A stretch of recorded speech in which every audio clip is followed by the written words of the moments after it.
Assalamualaikum warahmatullahi wabarakatuh. Perkenalkan, kami penyuluh agama Islam non-PNS Kecamatan Kuala Kabupaten Nagan Raya akan mempersembahkan penyuluhan kami tanggal 9 November 2021 di Desa Jogja, Kecamatan Kuala Kabupaten Nagan Raya dengan pembahasan sejarah turunnya Al-Quran dan aplikasi bacaan Al-Quran yang baik dan benar di dalam surah Al-Fatihah. Selamat menyaksikan.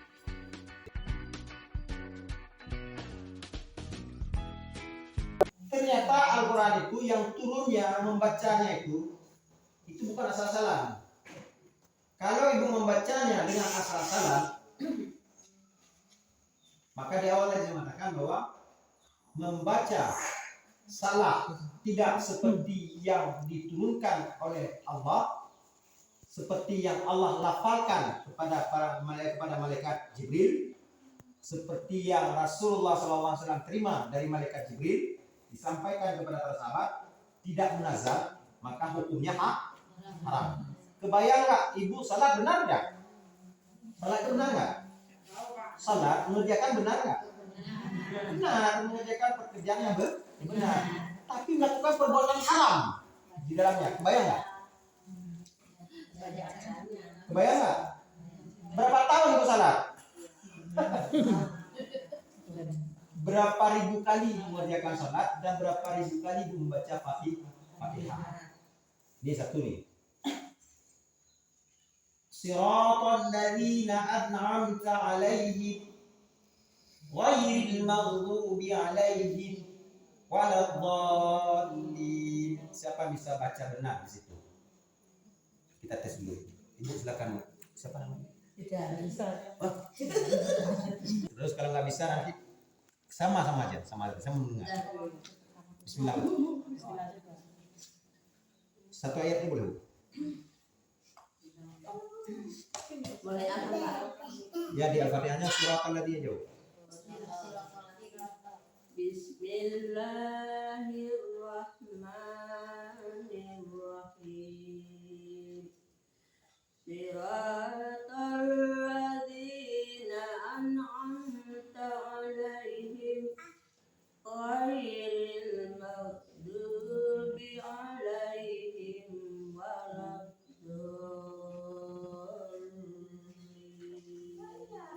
Benar atau salah? Ada yang versi berbeda? Ada? Enggak, gimana yang berbeda kira? Coba Ibu, coba Bu.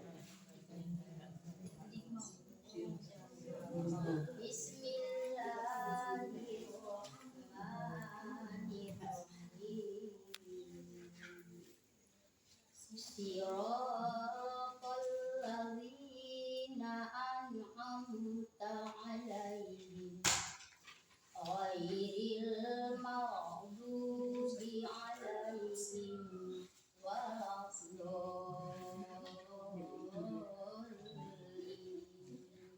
Nah, itu dia. Beda atau sama? Beda-beda. Sama.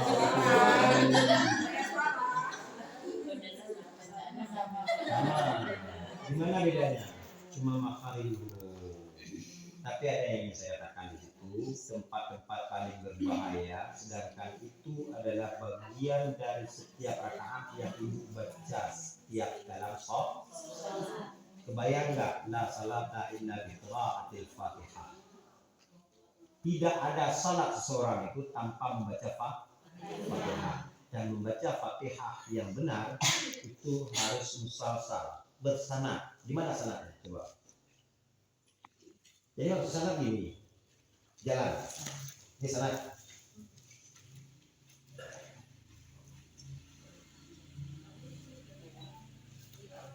Kenapa jalan?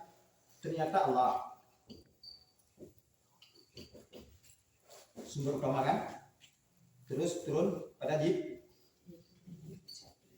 Jibril, turun kepada Muhammad, terus pada sahabat, terus tabi'in, terus pada ihdinas syiratal mustaqim. Kenapa? Karena di tidak bisa melafalkan huruf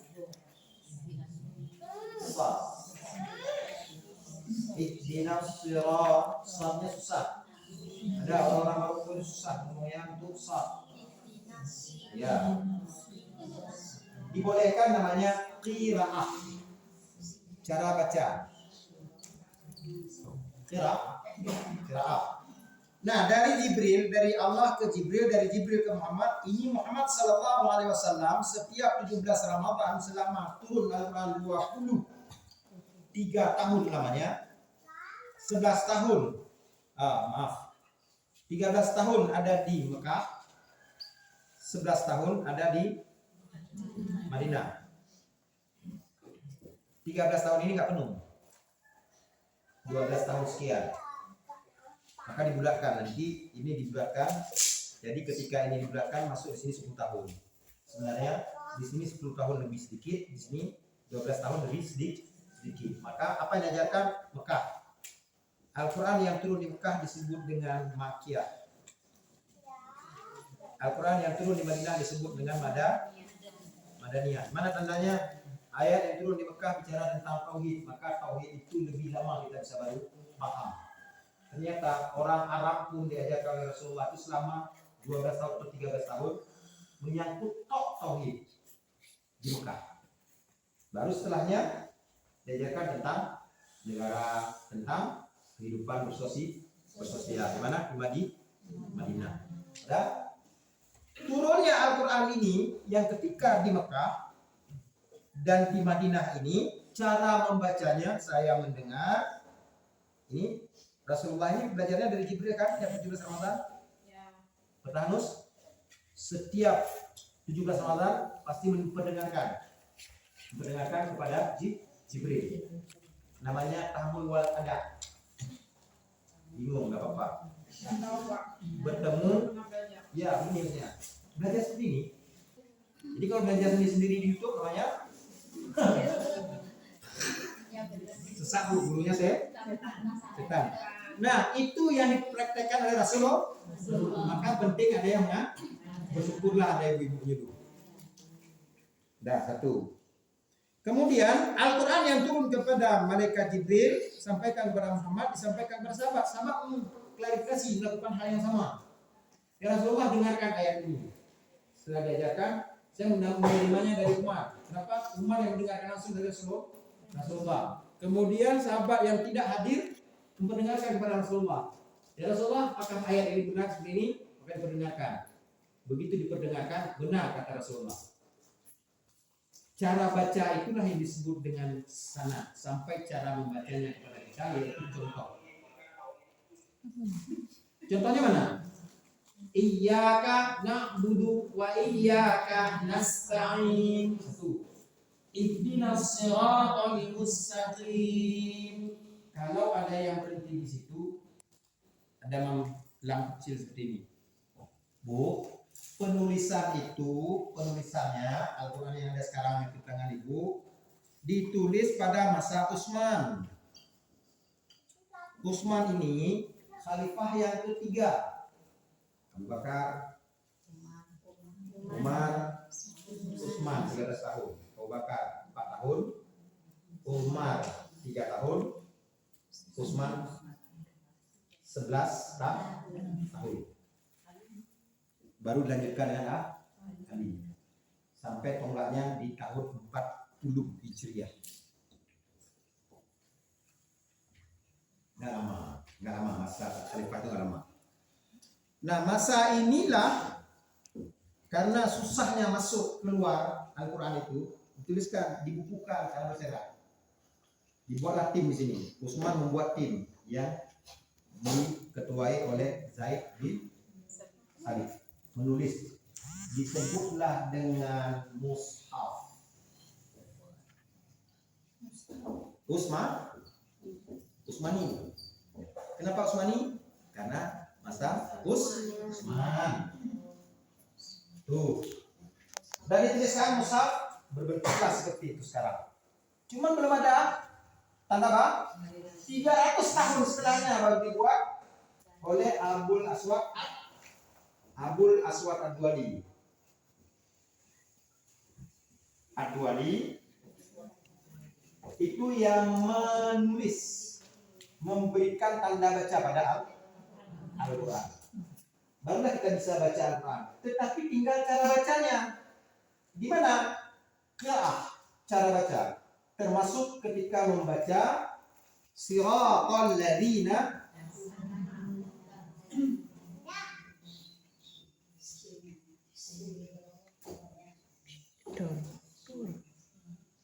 Siratal ladzina an'amta alaihim.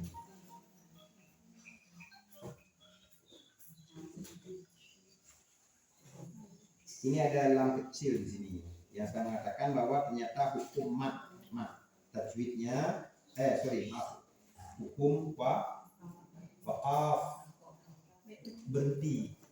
Ternyata ini namanya mamnu. Lam kecil ini mamnu. Tegahan kalau terletak di tengah kalimat bukan tempat ujung ayat, haram hukum berhenti di sini. Tahu nggak?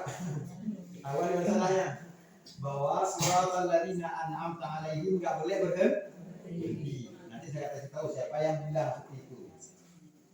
Siratal ladzina an'amta alaihim ghairil maghdubi alaihim waladdallin. Satu kalimat, satu ayat. Maka tariklah nafas, nggak boleh berhenti di situ walaupun bentuk sakta. Apa sakta? Berhenti sejenak dalam satu nafas. Tapi apa hukum bacanya? Siratal ladzina an'amta alaihim.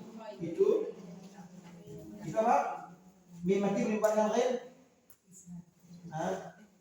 Ya, izhar syafawi. Kemudian siratal ladzina an'amta alaihim ghairil maghdubi alaihim. Apa bacanya? Izhar juga. Izhar syafa. Apa artinya? Wajib membunyikan bunyi mim yang jelas. Mim mati itu jelas. Karena hukum mim mati hanya 3. Mim mati berjumpa dengan ba. Namanya itu nun mati bu. Kami mim mati. Ada 2 nanti. Hukum mim mati dan hukum nun mati. Hukum nun mati sama dengan tamim al-ikun. Kemudian hukum mim mati. Hukum mim mati ternyata hanya 3. Ada namanya idgham mimi. Mim mati berjumpa dengan mim. Azan ya. Kita padai. Nah. Jadi hukum mim mati ada 3. Pertama, hukum mim mati maksudnya gini. Bagaimana sih cara membunyikan mim mati itu bila bertemu dengan huruf hijaiyah setelahnya? Mim mati ini.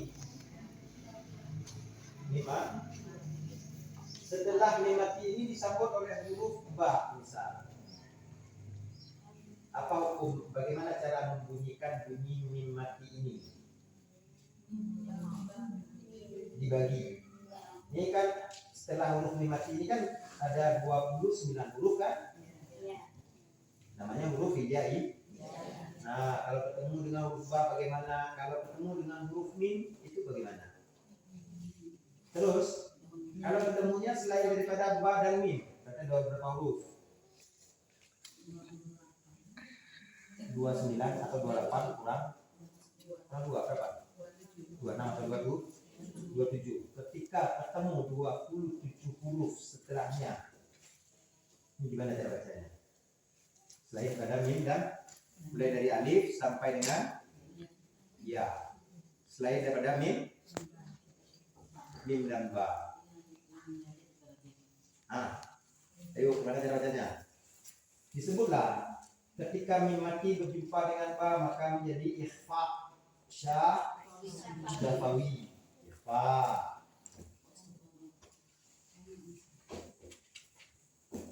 Ketika dia bertemu mim mati berjumpa dengan mim, namanya di dalam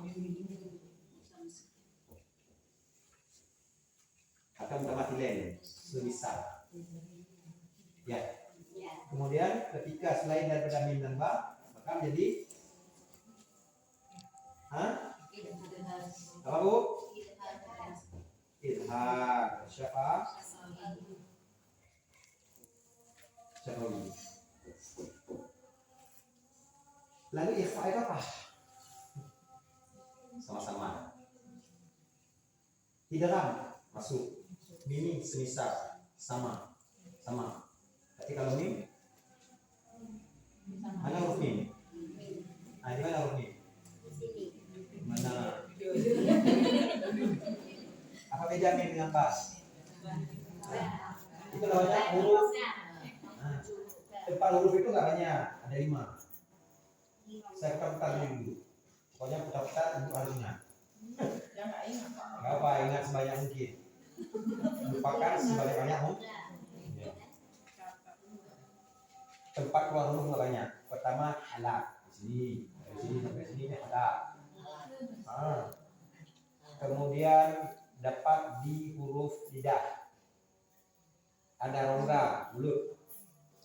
Rongga mulut nggak banyak, 2. Rongga mulut itu disebut dengan al-jawf. Kemudian ada lisan, lidah. Huruf lidah itu huruf di lisan. Kemudian syafatain, 2 bibir. Bibir atas dan bibir bawah itu 2 bibir. Ada huruf di sini dulu. Kemudian ada haisyun atau pangkal hidung. N.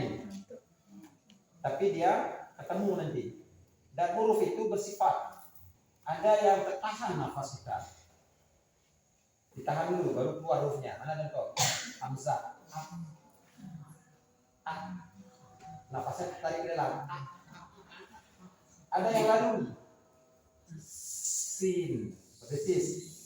Tapi di antara sela-sela gigi ada huruf yang memang harus tahan murni. Ain. Ada huruf yang kecil hurufnya. Lalu hurufnya kecil. Nah, ini. Ada hurufnya besar. Pangkal lidah ya Kak. Pangkal lidah. Pangkal di ulang belakang. Karena setelah huruf ini ketemu dengan huruf kaf. Di depannya huruf kaf. Lam, mim, nun, waw. Depannya. Nanti baru ketemu shad, dha, lam, za, ta, da. Ujung-ujung. Sampai jumpa. Terima kasih. Wassalamualaikum warahmatullahi wabarakatuh.